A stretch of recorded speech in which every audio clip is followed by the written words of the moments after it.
अस्सलाम वालेकुम नाजरीन, उम्मीद है आप लोग खैरियत से होंगे। नाजरीन, वो घड़ी आ गई जिसका इंतज़ार था, बल्कि जिस पर एक तनाव चल रहा था, और वो था फ़ौजी ऑपरेशन का मामला। खैबर पख्तूनख्वा के चीफ मिनिस्टर और फ़ौज के तर्जुमान के दरमियान इस मामले पर कोई तलख जुमलों का तबादला भी हुआ, और जो वजह निज़ात थी वो फ़ौजी ऑपरेशन था। सुहेल अफरीदी का कहना था कि वो फ़ौजी ऑपरेशन नहीं करने देंगे, लेकिन अभी जो पता चला कि फ़ौजी ऑपरेशन किधर हो रहा है, उससे और चीज़ें यह हुई कि ये तनाव का सबब क्या था। और वजह थी वादी तीरा में फ़ौजी ऑपरेशन होने जा रहा है। और ये वादी तीरा खैबर एजेंसी में है, जिसको पहले हम एजेंसी बोलते थे, अब वो ज़िला बन चुकी है। और ये वो इलाका है जो कि सुहेल अफरीदी का, यानी सुहेल अफरीदी जो हैं वो भी खैबर से हैं। अगरचे ये उनकी एक ये हल्के में नहीं आता, लेकिन ऑब्वियसली ये इसको ओन ज़रूर करते हैं। इनके वो ख़ुद तो बड़ा साइड से हैं, लेकिन जो तीरा का इलाका है वो इसको समझते हैं कि ये उनका एक जो यानी कि उनके हवाले से एक सियासी लिहाज से भी अहम तस्वर किया जाता है। उधर से कल से जो उधर के लोग हैं उनका इन्हलाज शुरू होगा, और इब्तदाई तौर पे जिन जिन लोगों की, मुकामी लोगों की नादरा के रिकॉर्ड से वेरिफिकेशन मुमकिन हो पाई है, उन लोगों को पेमेंट दी जा रही है। उनको अप फ्रंट कोई 2.5 लाख रुपया दिया जाएगा, और उसके बाद उनको 50,000 रुपया दिया जाएगा पर मंथ। और इसके बारे में तवक्कुआत ये की जाती हैं कि ये ऑपरेशन 2 महीने के अरसे में मुकम्मल हो जाएगा, और उसके बाद यही लोग जो हैं वापस आ जाएंगे। ये वादी तीरा क्यों इम्पॉर्टेंट है? उधर लश्कर इस्लाम और ये नूर वली महसूद जो कि इस टाइम हुकूमत पाकिस्तान, रियासत पाकिस्तान के लिए एक बहुत बड़ी थ्रेट बना हुआ है, और जो मुख्तलिफ़ जगहों पे छोनियों में भी जिन्होंने हमले किए हैं, और बाकी भी जो हसास मालूमात मुकामात को जिन्होंने टारगेट किया है, वो यही ग्रुप हैं। तो मकसद इनका सिफाया है। अब ये ऑपरेशन इस लिहाज से मुख्तलिफ है, प्रॉबली गालिबन ये पहला ऑपरेशन है कि जो जब से हमारी अफ़गानिस्तान के साथ टेंशन चल रही है, उसके बाद ये ऑपरेशन होने जा रहा है। मतलब ये है कि पहले तो फिर भी हमारे कुछ मामला बेहतर थे, अब यह है कि उनके साथ भी हमारी टेंशन अरूज पर है, और इनके साथ भी ये जो इनके ख़िलाफ़ ऑपरेशन का प्रोसेस जो है ये भी शुरू हो चुका है। तो लिहाजा उस लिहाज से ये बहुत ही अहम ऑपरेशन है। और ये जो बाकी जो एक काउंटर टेररिज्म एफर्ट्स हैं या ऑपरेशन हैं, उनके बारे में भी इसी से तयन होगा कि वो कितने कामयाब रहेंगे, कितने मौसर रहेंगे। एक तो ये इसमें ये बात तय होगी कि केपी गवर्नमेंट जितना भी इस पे उन्होंने कोई जो ख़ास तौर पे जो चीफ मिनिस्टर हैं, उन्होंने जो भी बातें की, जो भी अपना एक इख्तलाफी नुक्ता नज़र पेश किया, ऑपरेशन जो है वो फिर भी होने जा रहा है। ये वक्त बताएगा, या जो वाकफान हाल हैं लोग वो ज़्यादा बेहतर बता सकते हैं कि क्या सोहेल अफरीदी अपने इलाके में मिलिटेंट्स के ख़िलाफ़ ऑपरेशन के मुखालिफ थे, या कि उन्होंने एक सियासी एक मौक़िफ़ इख्तियार किया हुआ था ताकि ऑपरेशन भी हो जाए, और जब हम भी बचे रहें कि मिलिटेंट्स को हम कह सकें जी हम तो आपके साथ हैं, हमने तो मुखालफत बड़ी की, लेकिन वो बाज नहीं आए। खैर ये है कि वो ऑपरेशन उधर से लोगों का इन्हलाज शुरू हो रहा है, और सोहेल अफरीदी जो हैं वो कराची पहुंच गए हैं। अच्छा, कराची में जो एक बड़ी दिलचस्प एक जेस्चर सामने आया वो ये था कि जो इनके अब्दुल गनी साहब हैं, पीपल्स पार्टी के सेनेटर, उन्होंने जाके उनको एयरपोर्ट पर रिसीव किया, और उन्हें अजरक पेश की, सिंधी अजरक पेश की। अब ये एक पॉजिटिव जेस्चर है। मैं अगर इसका मुआजना करूँ कि जो सोहेल अफरीदी लाहौर में गए और पंजाब हुकूमत ने जो हरकतें की, मेरा ख्याल है कि वो तो बड़ी जो अगर सिंध के साथ मुआवजना किया जाए तो वो बड़ी बचकाना हरकत थी। अगर हम इनकी एक मेचोरिटी का लेवल देखें तो मेरे ख्याल सबसे जो इमेच्योर हरकतें हैं वो पीटीआई वाले करते हैं, उनसे कदरे जो मेच्योर लगते हैं वो नून लीग वाले लगते हैं, और इन सब से जो मेच्योर लगते हैं या बुज़ुर्ग लगते हैं इनके, वो पीपल्स पार्टी वाले लगते हैं कि उनको चीज़ों को पॉलिटिकली हैंडल करना दोनों की निस्बत बेहतर आता है। तो खैर ये है कि ये एक काबिल सताइश है जो एक जो अब्दुल गनी साहब ने जो जेस्चर दी, जो पीपल्स पार्टी ने या सिंध हुकूमत ने जो जेस्चर दी, ये एक काबिल सताइश जेस्चर है, और उम्मीद है कि जो सोहेल अफरीदी हैं वो भी इसका मान रखेंगे, वो भी इसकी लाज रखेंगे। नाजरीन, अब नेक्स्ट टॉपिक की तरफ बढ़ते हैं। हमारे पड़ोस में टेंशन बढ़ती जा रही है और मेरा इशारा ईरान की तरफ है। ईरान में पिछले कुछ 13 साल से मुजाहरे चल रहे हैं। ये मुजाहरे जो हैं ये बज़ाहिर जो उधर की मुआशी सूरत हाल है उधर से शुरू हुए।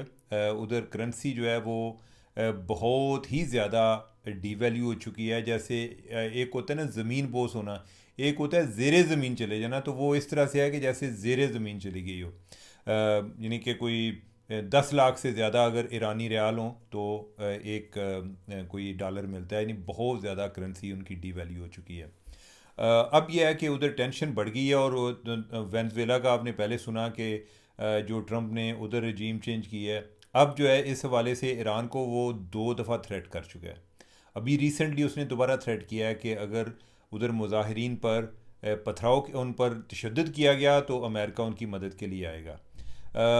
In the mean while Iran ने इंटरनेट बंद कर दिया है। जो वीपीएन है, जो कि एक प्रॉक्सी सर्विस होती है कि आप लगा के तो इंटरनेट की सर्विस बहाल कर लेते हैं, इनके वो भी उधर नहीं चल रही। सो मच कि इवन जो ईरानी वेबसाइट्स हैं वो बैरून मुल्क नहीं देखी पाई जा रही। तो एक तरह से ईरान बैरूनी दुनिया से बहुत ज़्यादा डिस्कनेक्टेड है। उधर क्या हो रहा है हमें नहीं आइडिया, लेकिन यह है कि उधर कोई तकरीबन 31 सूबे हैं। और जो उनके प्रोटेस्ट हैं जो कि तेहरान से शुरू हुए, अब वो पूरे ईरान के अंदर फैल चुके हैं। जो उनके रूहानी पेशवा हैं हमनाई, उनका ये कहना है जी कि इनको इसराइल की सपोर्ट हासिल है। अब मैं नहीं समझता कि पूरी इसराइल की सपोर्ट हासिल होगी। ये भी काफ़ी देर से उधर काबिज़ हैं, लोग भी को बहाने तलाश करते रहते हैं। और लेकिन यह है कि ये एक फैक्ट है कि जो इशू बना इनिशियली वो इकानमी इशू था। जो लोगों की एक बेरोज़गारी इशू था, जो कि एक इन्फ्लेशन इशू था। मामला इधर से शुरू हुए। फिर यही होता है कि लोग काफ़ी देर से उनके अंदर जो एक गुबार इकट्ठा होता है, उनको मौका मिलता है तो वो भी चाहते हैं कि ये सिलसिला चलता रहे। लेकिन इस सारे अमल में जो एक खदशा मौजूद है वो ये है कि कोई ट्रंप इधर भी एडवेंचर ना कर दे, ईरान के अंदर एडवेंचर ना कर दे। और ये मैं इसको इसलिए सीरियस ले रहा हूँ। एक पोली मार्केट है, एक प्रिडिक्शन मार्केट है अमेरिका के अंदर।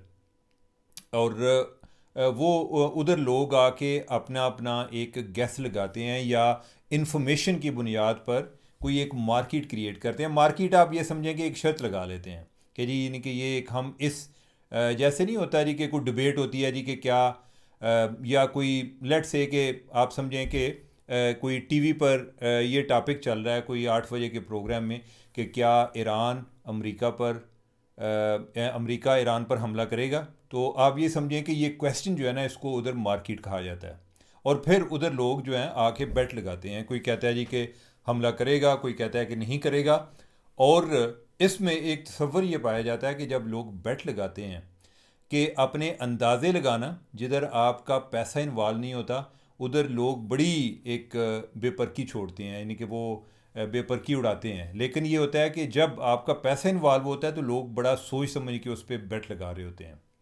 तो इसमें कुछ कोई नए उधर अकाउंट क्रिएट हुए हैं और उन्होंने आके ये मार्केट क्रिएट की है, ये क्वेश्चन रेज़ किया कि क्या ईरान पर अमेरिका हमला करेगा। और जो साथ उन्होंने लिखा कि 31 जनवरी तक हो सकता है कि हमला करे। अब ये एक मुमकिनात की बात है, मैं एक प्लाजिबिलिटी की बात कर रहा हूँ कि जो नए उधर अकाउंट क्रिएट हुए हैं उससे तासुर ये मिलता है कि ये लोग जो हैं कोई इनसाइडर हैं, इनके पास कोई इन्फॉर्मेशन है। ये पहले मार्केट के एज सच प्लेयर नहीं थे उसी मार्केट की जिसकी पोली मार्केट की जिससे हम बात कर रहे हैं।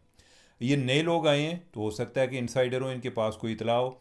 और ये बात इसलिए भी की जाती है कि पहले जब वेनेजुएला में मडोरो को हटाया गया तो उस टाइम भी कुछ 2-3 नए अकाउंट जो हैं वो एंटर हुए और उन्होंने कहा जी कि उन्होंने डेट दे दी कि आज या लेट से कि एक दिन के अंदर ये उधर से मडोरो जो है उसको हटा दिया जाएगा।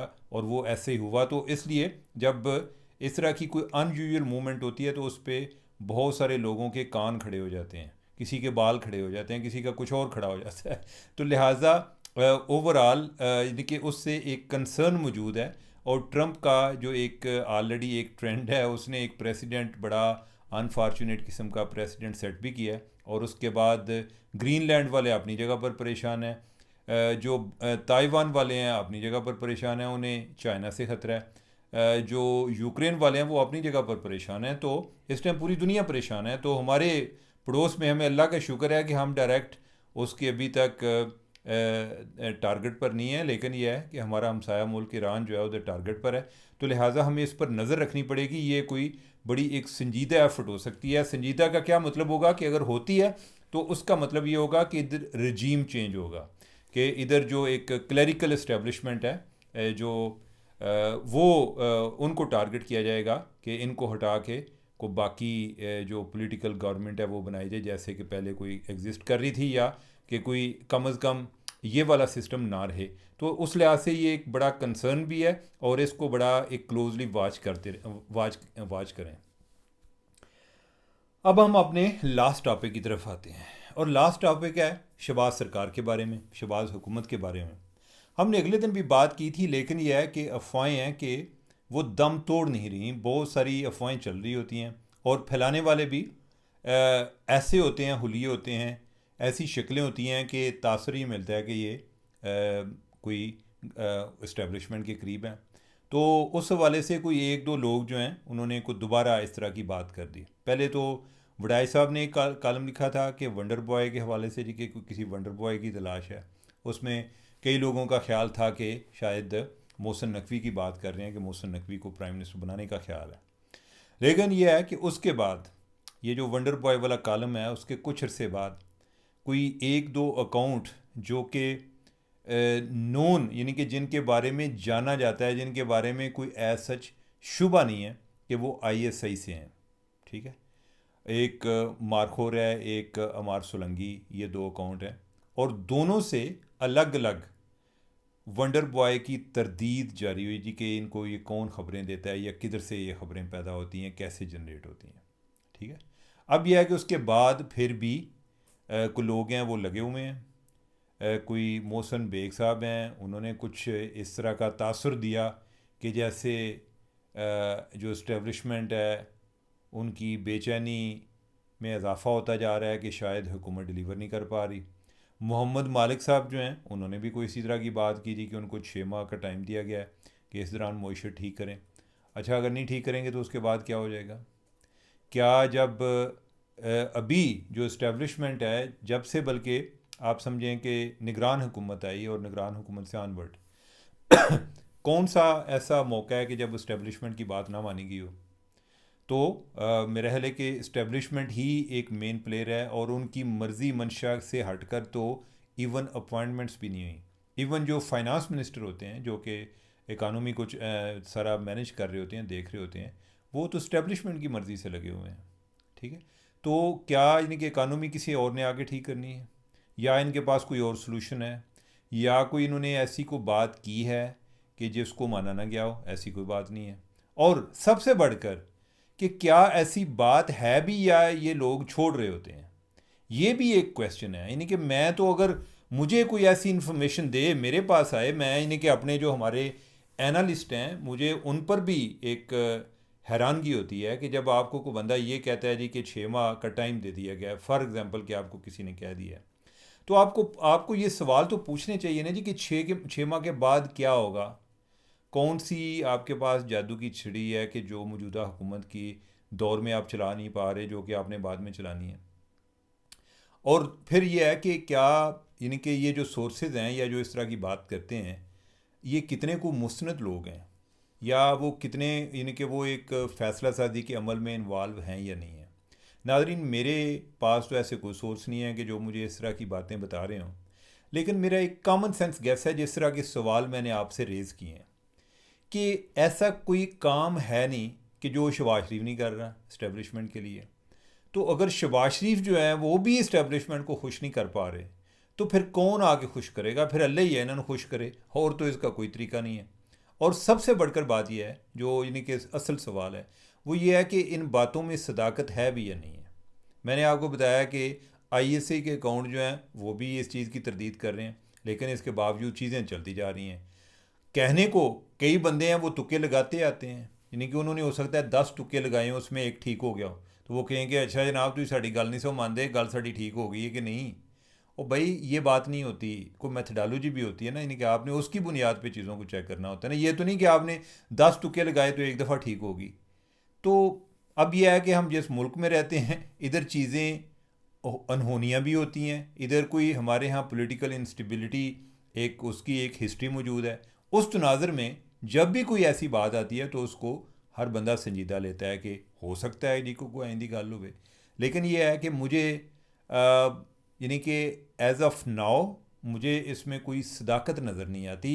सदाकत से ज़्यादा यह है कि मुझे इसमें प्लाजिबिलिटी नज़र नहीं आती कि मैं अगर मुझे कोई इस तरह की कोई बात बताएगा तो मैं उसको यही पूछूंगा कि अच्छा ये बताएं कि आपके पास मुतबादल क्या है, यानी कि कौन सा ऐसा एक राज है या कौन सा ऐसा हल है जो कि आपने अपने सीने में लिए फिरते हैं, जो किसी से शेयर नहीं कर रहे, और जो आपका ख्याल है कि मौजूदा हुकूमत जाएगी तो उसके बाद वो हल जो है वो सोल्यूशन हमने अप्लाई करना है और पाकिस्तान में दूध और शहद की नहरें बहेंगी।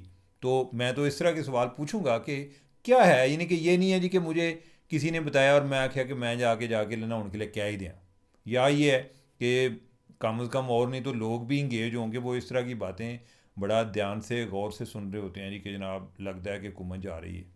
तो एनीवे यानी कि ये मैं आप सोचा कि आपसे भी डिस्कस करूं। आप लोग भी बड़े रिसोर्सफुल हैं, उम्मीद है कि कोई ना कोई ख़बर लाएंगे जो कि हम अपने व्लॉग से ब्रेक करेंगे। नाजरीन मुझे दें इजाज़त, अल्लाह हाफिज़।